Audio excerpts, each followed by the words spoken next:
saya ingin Anda mendengarkan ini dan saya ingin Anda mengulanginya setelah saya. Tuhan menghormati mereka yang menghormati Tuhan. Maukah engkau mengatakannya dengan lantang dengan saya? Tuhan menghormati mereka yang menghormati Tuhan. Saya ingin Anda mengingat hal itu. Apakah Tuhan menghormati Abraham? Apakah Tuhan menghormati Musa? Apakah Tuhan menghormati Yusuf? Setelah 7 tahun menderita di penjara, apakah Tuhan menempatkan dia sebagai orang kedua di kerajaan Firaun? Ya, dengarkan. Mungkin Tuhan membawa kembali ingatan kenangan kepada Daniel. Dan Tuhan memberitahunya dalam perjalanan itu, dengar, kamu mungkin tidak mengerti sekarang. Tetapi Anda tidak perlu memahami apa yang Anda alami. Ketika Anda memahami, itu bukanlah iman. Itu bukan cara untuk mempercayaiku. Anda mungkin berada dalam pencobaan. Tetapi Anda tidak perlu memahami apa yang Anda butuhkan, Anda perlu selalu percaya kepada Tuhan. Anda harus tetap selalu setia. Itulah yang Anda butuhkan. Anda mungkin berdoa dan mungkin tidak mendapatkan jawabannya, Anda mungkin tidak melihat gambaran besarnya. Tetapi Anda tidak perlu melihat gambaran besarnya, dan Anda tidak perlu jawaban seperti yang Anda inginkan, saat Anda inginkan. Inilah yang Anda butuhkan. Anda perlu menghormati Tuhan. Anda harus tetap setia selalu. Anda harus mempercayai Tuhanmu. Itulah yang engkau butuhkan. Anda bahkan tidak perlu memperhatikan diri Anda. Anda tidak perlu fokus pada diri sendiri. Ketika Anda fokus pada diri sendiri, itu keegoisan. Oh, lihat apa yang terjadi padaku. Lihat apa yang orang katakan tentang saya. Orang-orang akan selalu membicarakanmu. Tidak ada yang bisa menghentikan mulut Anda kecuali debu kotoran. Ketika mereka berada beberapa kaki di bawah tanah, maka mereka berhenti berbicara tentang Anda. Sebelumnya, Anda tidak dapat menghentikan mereka. Lihat apa yang mereka lakukan kepada saya. Itu menyakitkan. Saya tidak bercanda tentang hal itu.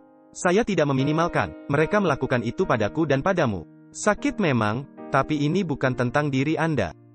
Tuhan mengasihimu. Bukankah orang tua mengasihi anaknya? Ketika itu menyakiti anak-anak, tebak apa? Itu menyakiti orang tua. Dan Tuhan adalah orang tua terbaik yang pernah ada. Apakah kamu tidak percaya itu? Jadi jika mereka menyakiti Anda, coba tebak. Jika seseorang menyakiti anak saya merasa ingin membunuh mereka. Karena mereka menyakiti saya. Hei, kau boleh menyentuhku, tapi jangan sentuh anakku. Jadi ketika mereka menyakiti Anda, mereka menyakiti Bapamu yang di surga, yang peduli kepadamu. Yang telah memberikan anaknya untukmu. Dan Anda tidak perlu khawatir dengan mereka. Anda harus peduli dengan Tuhan. Orang yang mengatakan, saya tidak akan berkhotbah, karena Anda tahu jika saya berkhotbah. Jika saya melakukan penginjilan, jika saya pergi ke perjalanan misi, bagaimana jika saya tidak melakukannya dengan baik? Tebak apa yang mereka sangat khawatirkan? Bagaimana jika saya tidak melakukannya dengan baik? Bagaimana saya akan terlihat? Apa yang akan orang katakan tentang saya? Saya. Ketika Anda khawatir tentang Tuhan dan Tuhan memanggil Anda untuk melayani, Anda tidak peduli bagaimana penampilan Anda peduli untuk melayani. Oh, saya tidak akan melakukan itu, karena saya tidak begitu baik. Itu kebanggaan. Dan mereka memainkan kerendahan hati. Ah, saya sangat kecil.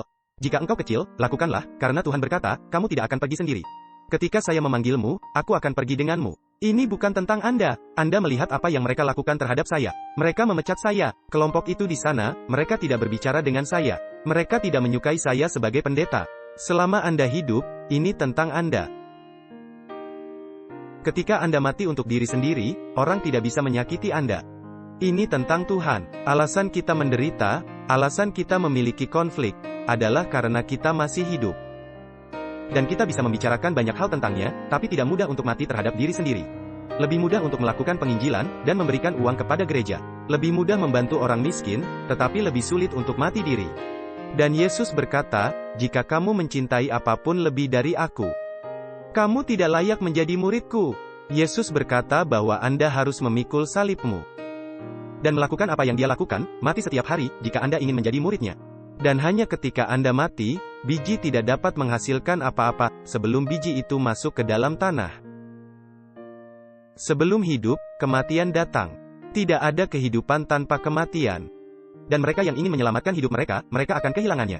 Dan hanya mereka yang kehilangannya, mereka menyelamatkannya. Dan Yesus memberi kita contoh itu dengan jelas, karena Dia mengasihi kita. Dan Dia ingin kita mati, untuk akhirnya hidup. Jadi Daniel belajar untuk mati terhadap dirinya sendiri. Oleh karena itu, apapun yang mereka lakukan padanya dan mereka melakukan banyak hal padanya. Apapun yang mereka lakukan padanya, tidak masalah. Karena dia bahkan tidak memikirkan dirinya sendiri. Dia sepanjang waktu memperhatikan Tuhan, karena mereka yang menghormati Tuhan, Tuhan menghormati mereka. Dan Anda bertanya-tanya mengapa Tuhan tidak menghormati saya? Karena kita tidak pernah mati untuk diri sendiri. Kita selalu menghormati diri, meskipun kita mungkin berpura-pura tidak.